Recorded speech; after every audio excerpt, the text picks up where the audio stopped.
வணக்கம் ஃப்ரெண்ட்ஸ், இதே மாதிரி உங்கள் வீட்டிலே செஞ்சு பாருங்க. எல்லாரும் உங்களை அப்ரிஷியேட் பண்ணுவாங்க. இன்னைக்கு நம்ம செய்ய போகிறது சிக்கன் பிரியாணி. இனி எப்படி செய்யறது பார்க்கலாமா? ஃபஸ்ட்டு எண்ணெய் விடணும். அடுத்தது பிரியாணியில் நம்ம என்னெல்லாம் போடுவோமோ அது எல்லாம் போடணும்.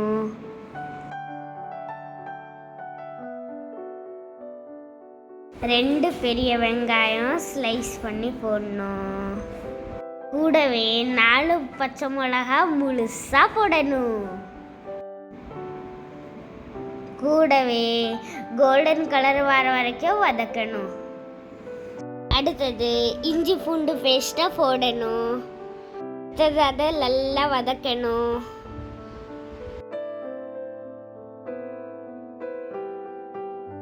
ஒரு தக்காளியை இப்படி கட் பண்ணி சேர்க்கணும். அதையும் நல்லா வதக்கணும்.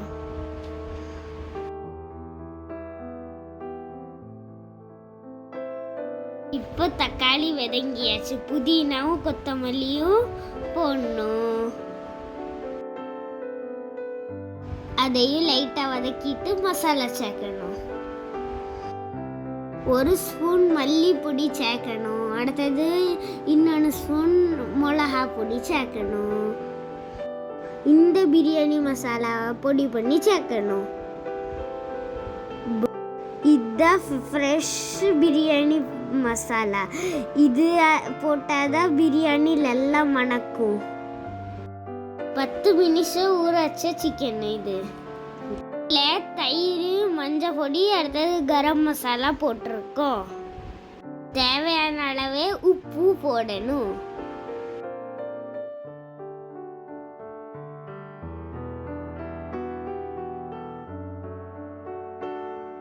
இது மூடி போட்டு சிக்கனை நல்லா வேக வைக்கணும்.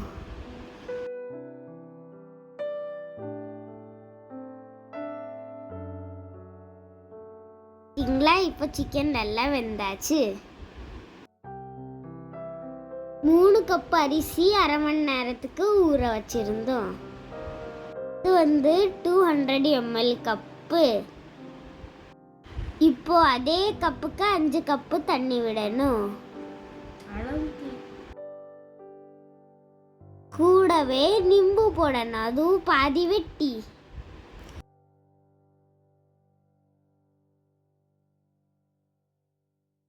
இப்போ மூடி போட்டு அது 5 நிமிஷம் நல்லா வேகணும்.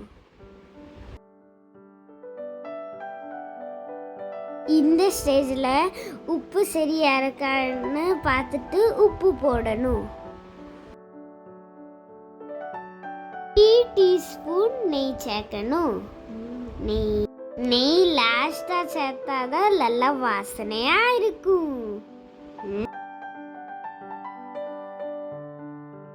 இப்போதான் நம்ம தம் வைக்க போகிறோம். பழைய ஒரு தவாவை வச்சு சிம்மில் வச்சுருங்க. அரை மணி நேரம் அப்படியே வச்சுருக்குங்க. அதை ஓப்பன் பண்ணக்கூடாது. இப்போ பிரியாணி ரெடி ஆகிட்டு அதை கரமா சாப்பிடலாம். கம வாசனை தூக்குது.